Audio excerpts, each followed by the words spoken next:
الله أكبر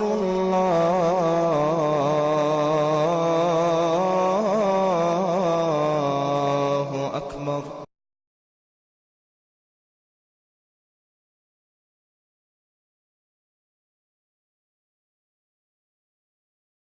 الحمد لله رب العالمين والصلاة والسلام على أشرف الأنبياء والمرسلين وعلى آله وأصحابه ومن تبعهم بإحسان إلى يوم الدين. أما بعد، أعوذ بالله من الشيطان الرجيم. بسم الله الرحمن الرحيم.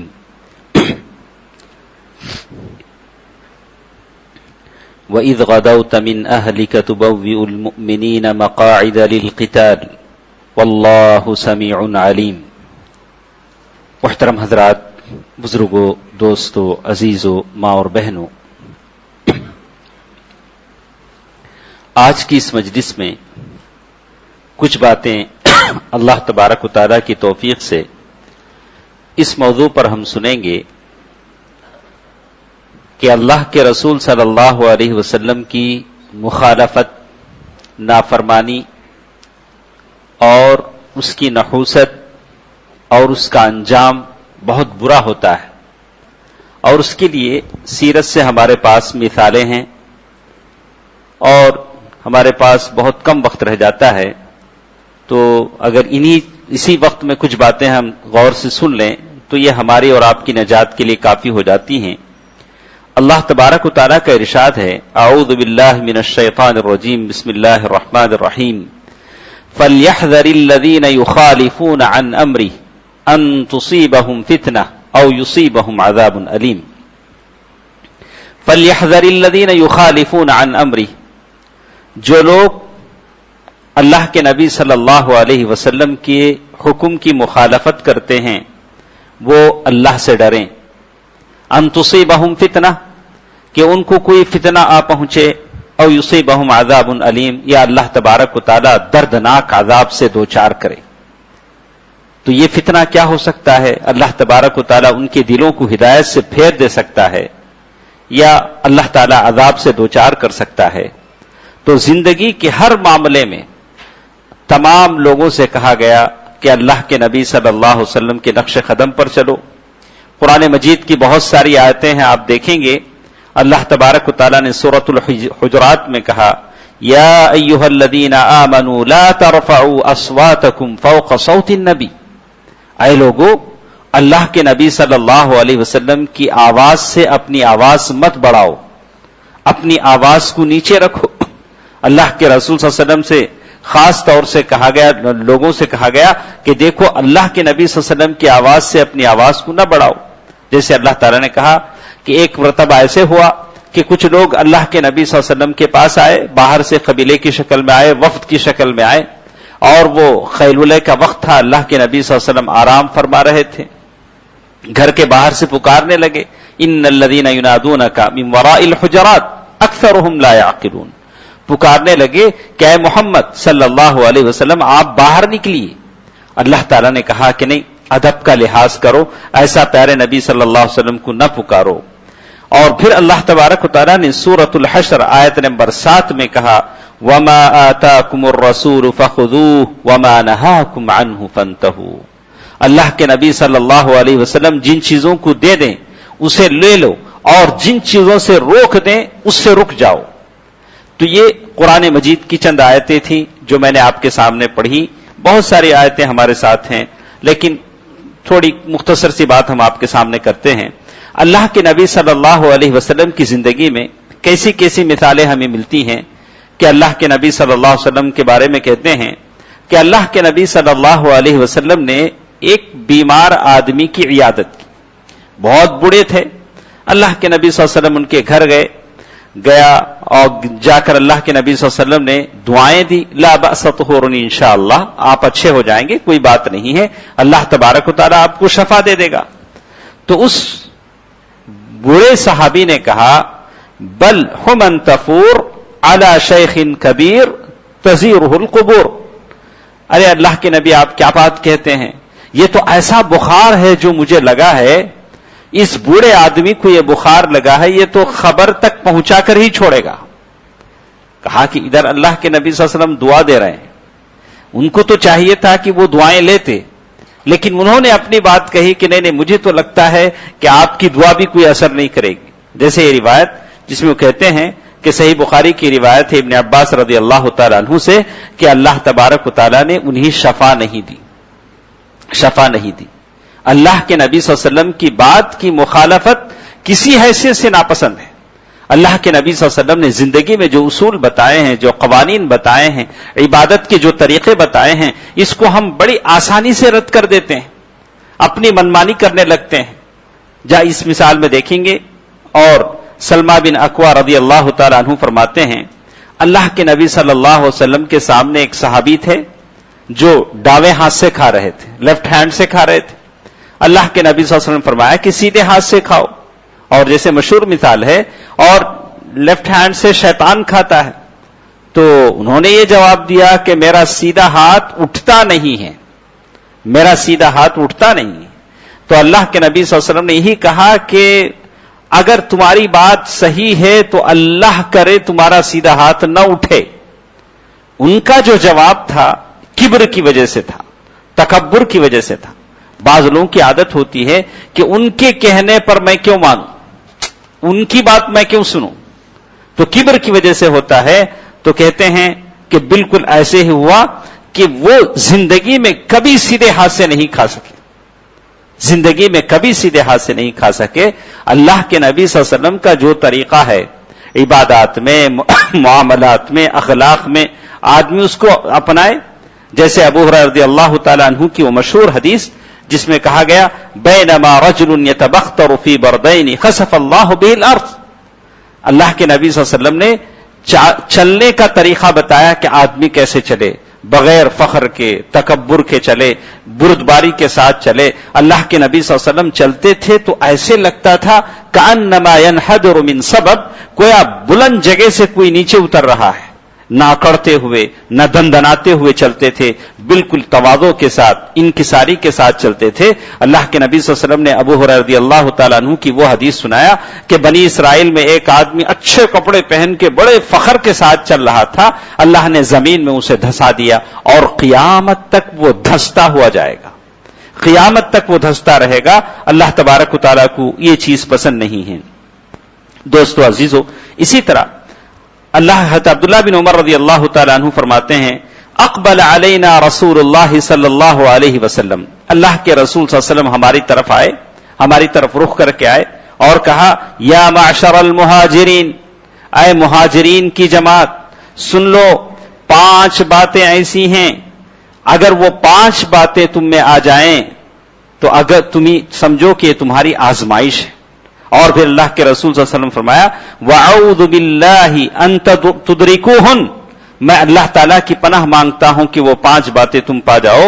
نمبر 1 کہا لَمْ تَظْهَرُ الْفَاحِشَةَ فِي قَوْمٍ حَتَّى يُعْلِنُوا بِهَا إِلَّا فَشَا فِيهِمُ الطَّاعُونُ وَالْأَوْجَاعُ الَّتِي لَمْ تَكُنْ مَضَتْ فِي أَسْلَافِهِمْ، کہا کہ کسی بھی قوم میں اگر بے حیائی عام ہو جاتی ہے، فحش بے حیائی عام ہو جاتی ہے، تو اللہ تبارک و تعالیٰ ان میں ایسی ایسی بیماریاں پیدا کر دیتے ہیں جن کو ان کے باپ دادا نے نہیں سنا ہوگا۔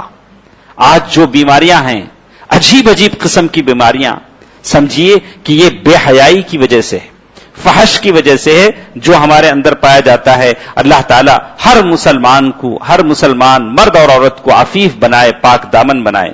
نمبر 2 وَلَمْ تَنْقُصُوا الْمِكْيَالَ وَالْمِيزَانَ، اگر تم کاروبار میں دھوکہ دو گے اور ناپ تول میں کمی کرو گے اور لوگے پورا پیسہ دو گے کم تول کر کے، تو اللہ کے نبی صلی اللہ علیہ وسلم فرماتے ہیں إِلَّا أَخَذُوا بِالسِّنِينَ وَشِدَّةِ الْمَؤُونَةِ وَجَوْرُ السُّلْطَانِ عَلَيْهِمْ، ایسا ہوگا کہ اللہ تعالیٰ قحط سالی لا دیں گے۔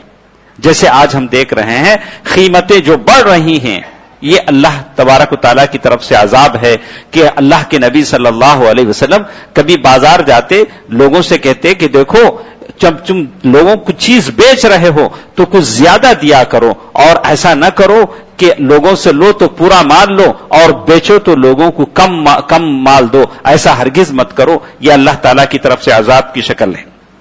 نمبر 3، وَلَمْ يَمْنَعُوا زَكَاةَ أَمْوَالِهِمْ إِلَّا مَنَعُوا الْقَطْرَ مِنَ السَّمَاءِ، جو لوگ زکوٰۃ نہیں دیں گے، اللہ کے نبی صلی اللہ علیہ وسلم فرمایا کہ جو لوگ زکوٰۃ نہیں دیں گے بارش نہیں ہوگی، ہرگز بارش نہیں ہوگی۔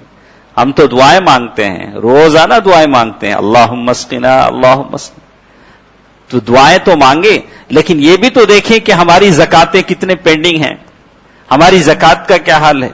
کون ایسا ہے جس کے پاس اہل نصاب نہ ہو؟ اللہ کے نبی صلی اللہ علیہ وسلم کہہ رہے ہیں کہ اگر تم زکات نہیں دو گے تو بارش روک لی جائے گی، وَلَوْلَا الْبَهَائِمْ لَمْ يُمْطِرُوا، اگر جانور نہیں ہوتے تو یہ چھوٹی موٹی جو بارش ہوتی وہ بھی نہیں ہوتی ہے۔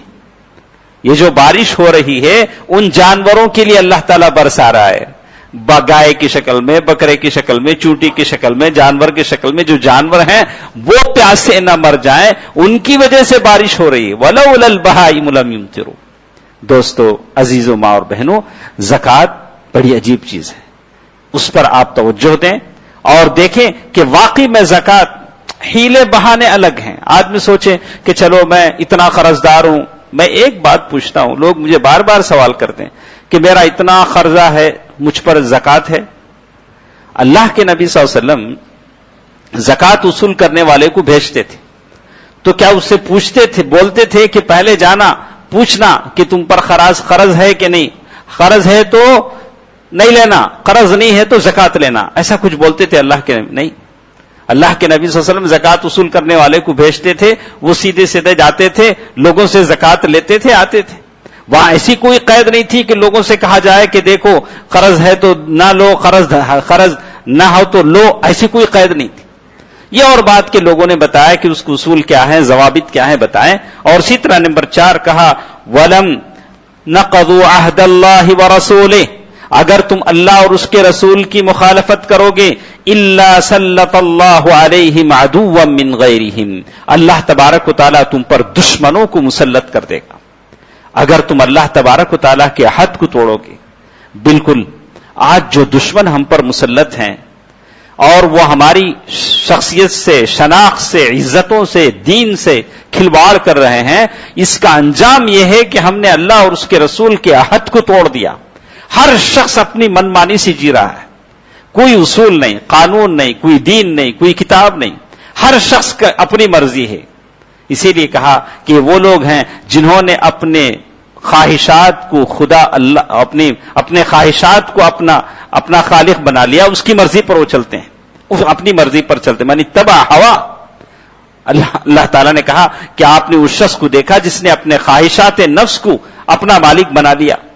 تو اسی لیے کہتے ہیں کہ جو شخص اللہ اور اس کے رسول کے عہد کو توڑے گا، الا سلط اللہ علیہم عدوا من غیرہم فاخذوا، کہا کہ وہ لوگ ان کے ہاتھوں کے مالوں کو چھین لیں گے اور ان کے ہاتھوں کے مالوں کو چھین لیں گے۔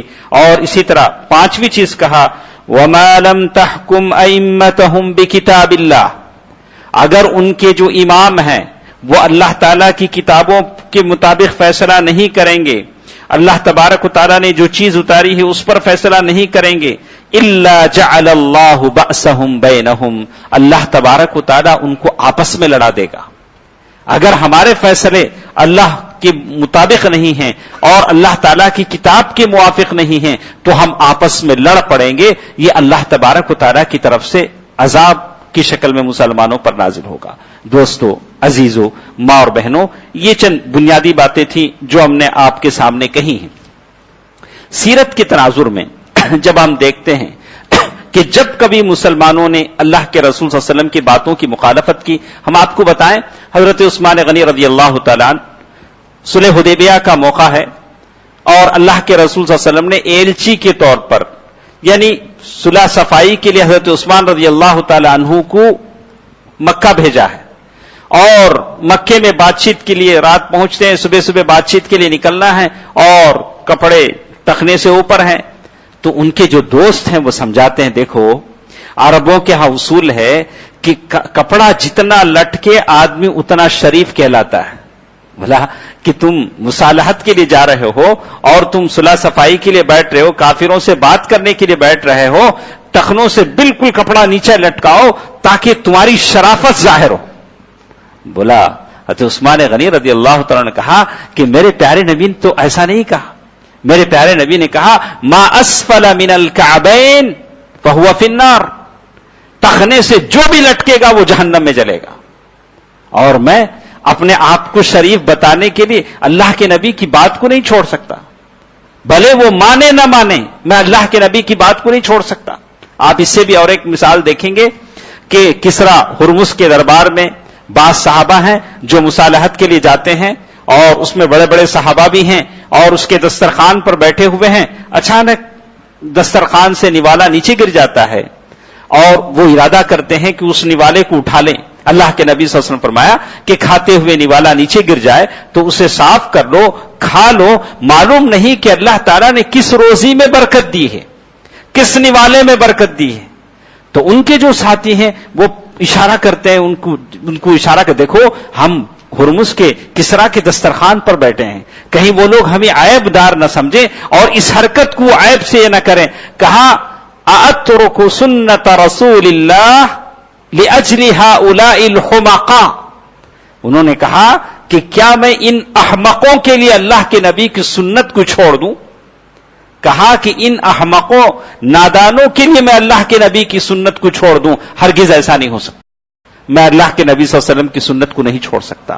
دوستو، عزیزو، ماں اور بہنوں، جب تک لوگ سنتوں سے جڑے رہے اللہ تعالیٰ نے ان کو غلبہ دیا، طاقت دی، اور جب کبھی وہ اللہ تبارک و تعالیٰ اللہ کے نبی صلی اللہ علیہ وسلم کے بتائے ہوئے طریقے پر عمل کرتے رہے، غالب رہے، حکمران رہے.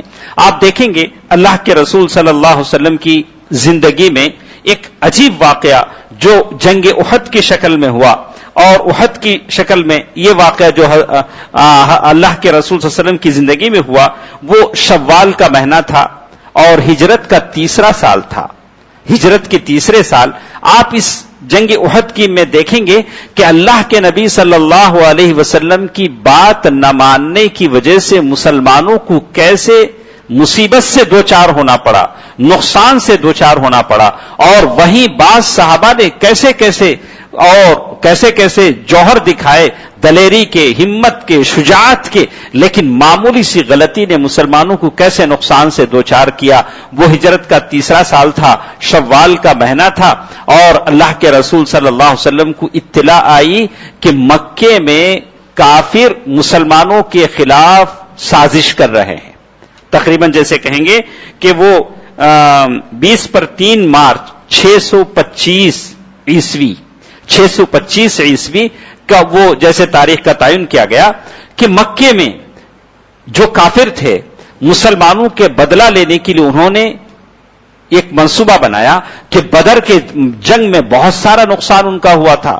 کہا کہ اس نقصان کا بدلہ لینے کے لیے بہت سارا پیسہ قافلوں پر لگایا، بہت بڑی تجارت کی، اور کہا کہ درہم و دینار لگائے تاکہ مسلمانوں سے اپنے خون کا بدلہ لے سکیں. مکے میں سازش جب ہو رہی تھی تو عباس مسلمان تو ہو گئے تھے لیکن اسلام کو چھپایا تھا.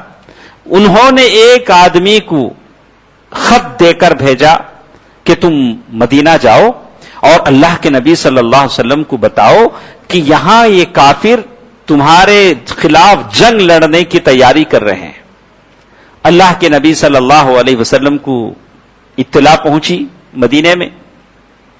اللہ کے نبی صلی اللہ علیہ وسلم نے مشورہ کیا، اور اللہ کا حکم ہے وَشَاوِرْهُمْ فِي الْأَمْرِ فَإِذَا عَزَمْتَ فَتَوَكَّلْ عَلَى اللَّهِ. اے اللہ کے نبی، کوئی بھی معاملہ ہو آپ مشورہ کیجیے. وَشَاوِرْهُمْ فِي الْأَمْرِ، اللہ کے نبی صلی اللہ علیہ وسلم کوئی بھی کام بغیر مشورے کے نہیں کرتے تھے. فَإِذَا عَزَمْتَ، لیکن کسی کام پر آپ پختہ ارادہ کر لیں تو آپ اللہ تبارک و تعالیٰ پر بھروسہ کریں. اللہ کے نبی صلی اللہ علیہ وسلم نے مشورہ کیا کہ اطلاع ہے کہ اسے کیا کریں، ہم اس کا جواب کیسے دیں؟ تو کچھ لوگ تھے، انہوں نے مشورہ دیا کہ اے اللہ کے نبی، ایسا ہے کہ ہم ایسے کرتے ہیں کہ مدینے ہی میں رہتے ہیں، مدینے میں رہ کر مکے سے آنے والے کافروں کا ہم مقابلہ کریں گے۔ یہ ایک اوپینین تھا، رائے تھی، اور بڑے بڑے لوگ یہی رائے دے رہے تھے۔ لیکن جو لوگ بدر کی جنگ میں شامل نہیں ہو سکے تھے، نوجوان حماس، بالکل جو نوجوان تھے، انہوں نے کہا نہیں اللہ کے نبی، ہم صلی اللہ علیہ وسلم ہم باہر نکلیں گے اور ہم مدینے سے باہر نکل کر جنگ کریں گے۔ یہ ایک رائے تھی، اور اللہ کے نبی صلی اللہ علیہ وسلم یہ دو رائے کے بیچ میں اللہ کے نبی صلی اللہ علیہ وسلم گھر میں گئے، اور جب واپس آئے تو سر پر ٹوپی ہے، لوہے کی ٹوپی، اور دو لوہے کے ڈریس جو ہوتے ہیں اللہ کے نبی صلی اللہ علیہ وسلم پہنے ہوئے ہیں۔ تو جو لوگوں نے اس طرح کی رائے دی کہ ہم مدینے سے باہر نکلیں گے، انہوں نے کہا کہ شاید ہم نے اللہ کے نبی صلی اللہ علیہ وسلم کو ایک ایسے رائے پر مجبور کیا جو اللہ کے نبی صلی اللہ علیہ وسلم چاہتے نہیں تھے۔ تو کہا کہ اللہ کے نبی، ہم سے غلطی ہو گئی ہے، اگر جیسے آپ اچھا سمجھے ویسے ہی کریں، کہ آپ اگر یہاں رہ کر لڑنا چاہتے ہیں تو ہم بھی آپ کے ساتھ ہیں۔ اللہ کے نبی صلی اللہ علیہ وسلم نے فرمایا کہ نہیں، ایک مرتبہ اللہ کا نبی جنگی لباس پہن لیتا ہے تو جب تک دشمنوں سے مقابلہ نہیں کرتا تب تک وہ لباس نہیں اتارے گا۔ اب میں نے لباس پہن لیا ہے اور جنگ پر چلنا ہے، اور اللہ تبارک و تعالی جو فیصلہ کرے گا وہ فیصلہ میں ماننے کے لیے تیار ہوں۔ تو دیکھتے ہیں اللہ کے رسول صلی اللہ علیہ وسلم جنگ احد کے لیے نکلے، جیسے کہتے ہیں کہ کہا کہ جب جنگ پر نکلتے ہیں اللہ کے رسول صلی اللہ علیہ وسلم، کہا کہ ایک طرف کافروں کی جو تعداد ہے اسے اللہ کے رسول صلی اللہ علیہ وسلم برابر معلوم کرتے ہیں۔ کہا کہ کافر کتنے تعداد ہیں؟ تو بتایا گیا کہ 3000 کافر کا لشکر ہے، 3000 کافروں کا لشکر ہے جو مسلمانوں کو نیست و نابود کرنے کے لیے نکلا ہے، اور اس میں 200 گھوڑے بھی ہیں، اور ساتھ ساتھ انہیں عورتوں کو بھی لیا ہے کہ وہ لوگ گائیں، اور ان عورتوں کی سرداری کر رہی ہیں ہند جو ابو سفیان کی بیوی ہیں، اور وہ گانے گا کر جوش دلا کر، اور تاکہ ان کی غیرت کو یہ کر کے تاکہ مسلمانوں کے خلاف وہ لڑ سکیں، 20 عورتیں بھی ہیں اور 3000 کا لشکر ہے، بڑے اس کے ساتھ مسلمانوں کو ملیا میٹ کرنے کے لیے آ رہا ہے۔ اللہ کے نبی صلی اللہ علیہ وسلم جو اللہ تعالیٰ نے جو طاقت دی تھی، جیسے اللہ نے ذکر کیا وَإِذْ غَدَوْتَ مِنْ أَهْلِكَ تُبَوِّئُ الْمُؤْمِنِينَ مَقَاعِدَ لِلْقِتَالِ وَاللَّهُ سَمِيعٌ عَلِيمٌ۔ اور وَإِذْ غَدَوْتَ مِنْ أَهْلِكَ، یاد کیجئے اس صبح جب آپ تُبَوِّئُ الْمُؤْمِنِينَ، مسلمانوں کو مومنوں کو ان کے ٹھکانے بتا رہے تھے جنگ کرنے کے لیے۔ اللہ تعالیٰ نے اس کا ذکر کیا لمبی، یعنی اللہ تبارک و تعالیٰ نے کئی آیتوں میں جنگ احد کی تفصیل بیان کر دی۔ اللہ کے نبی صلی اللہ علیہ وسلم اپنے چند صحابہ کے ساتھ نکلے ہیں، اور اپنے چند صحابہ کے ساتھ نکلے کہ 1000 کی تعداد جو ہوگی، مسلمان جو بھی تھے، جو بھی لڑ سکتے تھے، وہ اللہ تبارک و تعالیٰ کے راستے میں لڑنے کے لیے نکلے ہیں۔ آپ دیکھیں گے کہ جب مقام شوط پر پہنچے اللہ کے نبی صلی اللہ علیہ وسلم، مدینے سے نکل کر جنگ کے لیے مقام شوط پر پہنچے، تو عبداللہ بن ابی بن سلول جو منافقوں کا سردار تھا، اس کی رائے تھی کہ مدینہ نہ چھوڑیں، مدینے ہی میں رہ کر لڑیں۔ جب مقام شوط پر پہنچے تو عبداللہ بن ابی بن سلول نے کہا کہ ہم لوگ اپنے لوگوں کو لے کر واپس جاتے ہیں، میں اپنے لوگوں کو لے کر واپس مدینہ چلے جاتا ہوں، ہمیں آپ کے ساتھ مرنا نہیں ہے۔ منافق تھا عبداللہ بن ابی بن سلول، منافق تھا اور منافقوں کا سردار تھا۔ اس نے کہا کہ اے محمد صلی اللہ علیہ وسلم، میں اپنے لوگوں کو لے کر واپس جاتا ہوں۔ عبداللہ بن ابی بن سلول، وہاں کہتے ہیں عبداللہ بن حرام الانصاری جو جابر رضی اللہ تعالیٰ عنہ کے والد ہیں، اس کے پاس گئے، جا کر اسے سمجھانے کی کوشش کی کہ دیکھو دوسری طرف 3000 کافروں کا لشکر ہے اور مسلمان 1000 ہیں، اور تم ان میں سے لوگوں کو لے جاتے ہو تو کافروں کے سامنے ہماری ذلت ہوگی۔ بہت سمجھایا، لیکن وہ ماننے کو تیار نہیں. بولا کہ نہیں, مجھے مرنا نہیں ہے, میرے اپنے ساتھیوں کو مرنا نہیں ہے. تو کہا کہ 300 آدمیوں کو وہاں سے لے کر وہ واپس آ گیا. اور بعض روایتیں کہتی ہیں کہ 725 آدمی اللہ کے نبی صلی اللہ علیہ وسلم کے ساتھ بچ گئے. اور پھر اس میں یہ عالم تھا کہ اللہ کے نبی صلی اللہ علیہ وسلم نے اس میں سے ایسے 14 صحابہ کو واپس کیا جن کی عمریں 15 سال سے کم تھی. 15 سال سے جن کی عمریں کم تھی اللہ کے رسول صلی اللہ علیہ وسلم نے واپس کیا. ان میں بہت سارے صحابہ تھے, عبداللہ بن عمر رضی اللہ تعالیٰ عنہ اور بہت سارے, لیکن ایک 2 صحابہ ایسے تھے, رافع رضی اللہ تعالیٰ عنہ, اور کہتے ہیں کہ لوگوں نے مشورہ دیا کہ اللہ کے نبی صلی اللہ علیہ وسلم یہ ایسے ہیں جو بڑی تیر اندازی کرتے ہیں, ان کا تیر بالکل ٹھکانے پہ لگتا ہے اور یہ کبھی خطا نہیں کرتے. جب ان کو اللہ کے رسول صلی اللہ علیہ وسلم نے آنے کی اجازت دی تو اور ایک صحابی نے کہا, اللہ کے نبی ہم دونوں لڑتے ہیں تو میں ان کو ہرا دیتا ہوں, اب جب ان کو اجازت ملتی ہے تو مجھے بھی اجازت ملنی چاہیے. اللہ کے رسول صلی اللہ علیہ وسلم فرمایا کہ ٹھیک ہے, تم دونوں کشتی لڑو اور جو جیت جائے گا وہ ہمارے ساتھ جائے گا. اور اس کو بھی لے لیا, کہا کہ دونوں ہمارے ساتھ ہوں گے. اسی لیے کہتے ہیں کہ جس قوم کے بچے جنگ میں جانے کے اتنے شوقین ہوں اور لڑ کر اپنے آپ کو جنگ میں جانے کے لیے لے رہے ہوں تو وہ قوم کے بڑوں کا کیا حال ہوگا, بڑوں کا کیا حال ہوگا, کیسے ان لوگوں کی تمنا ہوگی, شوق جہاد ہوگا, اللہ کے نبی صلی اللہ علیہ وسلم کے ساتھ شریک جہاد ہونے کی کیا شوق اور کیا لگن ہوگی, کیسے تڑپ ہوگی کہ وہ اپنے آپ کو شہیدوں کے صف میں شامل کریں. کہتے ہیں کہ یہ عجیب موقع تھا, اللہ کے رسول صلی اللہ علیہ وسلم وہاں پہنچے اور مثالیں ملتی ہیں کہ وہاں جنگ میں جو لوگ شریک تھے ان میں سے کچھ ایسے بھی تھے 60 سال کے آدمی, حضرت عمیر بن الحمام اور اسی طرح جموح, اور ایسے بہت سارے صحابہ تھے جو بہت سارے تو ایسے تھے جو لنگڑے تھے. ایک صحابی تو ایسے تھے جس کے کہا کہ وہ لنگڑے تھے اور اللہ کے رسول صلی اللہ علیہ وسلم نے ان سے کہا کہ آپ تو بیٹوں نے 4 بیٹوں کے ساتھ شریک ہوئے اور بیٹوں نے کہا کہ ابا جان آپ تو لنگڑے ہیں اور اللہ تعالیٰ نے آپ کو رخصت دے رکھی ہے, آپ جنگ میں شامل نہ ہو تب بھی چلے گا. انہوں نے کہا کہ نہیں, میں شریک جہاد ہونا چاہتا ہوں, اللہ کے رسول صلی اللہ علیہ وسلم کے ساتھ میں جہاد میں شریک ہونا چاہتا ہوں. اللہ کے نبی صلی اللہ علیہ وسلم فرمایا کہ جب وہ شریک ہونا چاہتے ہیں شاید اللہ تبارک و تعالیٰ انہیں شہادت کی موت دے. اور یقیناً وہ کہنے ان اطع بعرجتی فی الجنہ, میں تو چاہتا ہوں کہ جنت میں اپنے اس لنگڑے پیر سے چلوں. اللہ کے نبی صلی اللہ علیہ وسلم فرمایا کہ نہیں, جب تم جنت میں جاؤ گے تو تمہارا یہ لنگڑا پن باقی نہیں رہے گا. یہ جہاد میں جانے اور احد کی جنگ میں شریک ہونے کا صحابہ کو شوق تھا. تو دوستو عزیزو, الغرض خلاصے کی بات یہ ہے کہ ہم بتانا ہی چاہتے ہیں کہ صحابہ کرام کی پوری کوشش تھی. العیاذ باللہ شیعہ ہیں, رافضہ ہیں, جو صحابہ کرام میں کچھ ایسی باتیں تلاش کرتے ہیں, کہتے ہیں کہ صحابہ کرام نے بھی اللہ کے رسول صلی اللہ علیہ وسلم کی مخالفت کی, اور وہ مثالیں ڈھونڈتے ہیں کہاں کہاں اللہ کے رسول صلی اللہ علیہ وسلم کی مخالفت کی. کہتے ہیں دیکھو اللہ کے رسول صلی اللہ علیہ وسلم سکرات میں تھے, کہا کہ کوئی کتاب لے کر آؤ, میں لکھ دوں کہ کیسے تم کو جینا ہے, کیسے تمہیں زندگی میں رہنا ہے. اور کسی نے قلم نہیں دیا, کاغذ نہیں دیا, اور جھگڑنے لگے. اللہ کے رسول صلی اللہ علیہ وسلم نے ساروں کو وہاں سے بھیج دیا, بلا کے دیکھو کیسے انہوں نے جھگڑا کیا.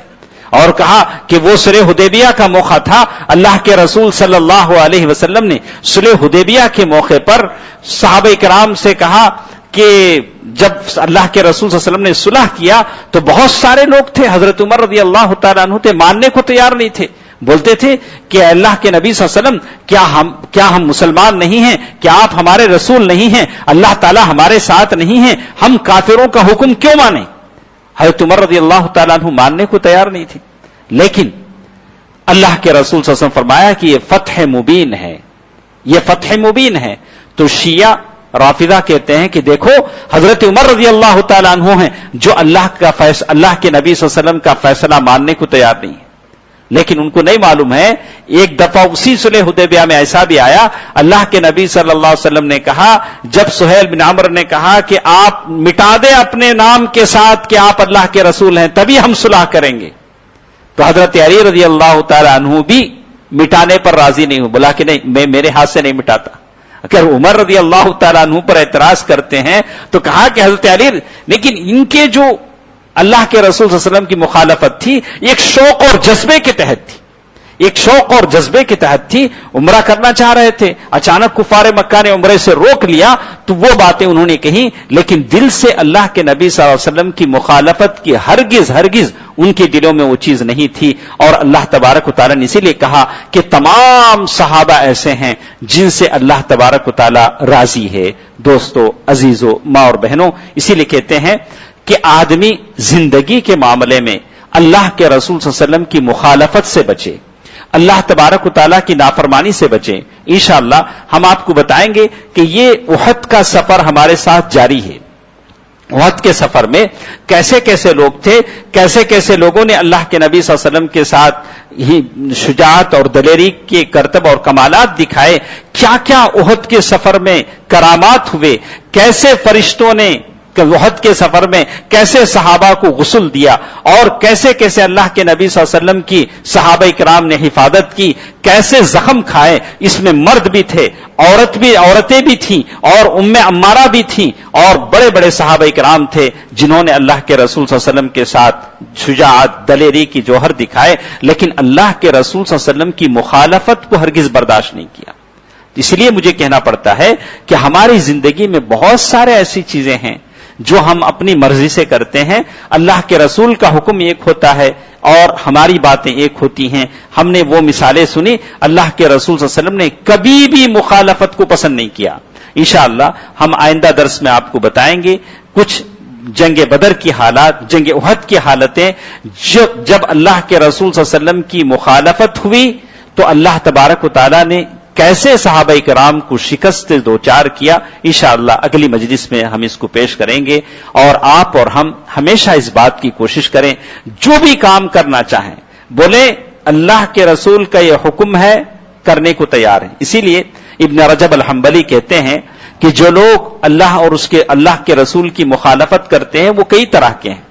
ایک یہود ہیں، نصارہ ہیں، ان سے اگر کافر ہیں، ان سے اگر اللہ کے رسول کی مخالفت ہوتی ہے تو ان کے لیے ذلت ہے، یا تو وہ ٹیکس دیں، جزیہ دیں، یا تو اپنی ذلت برداشت کریں.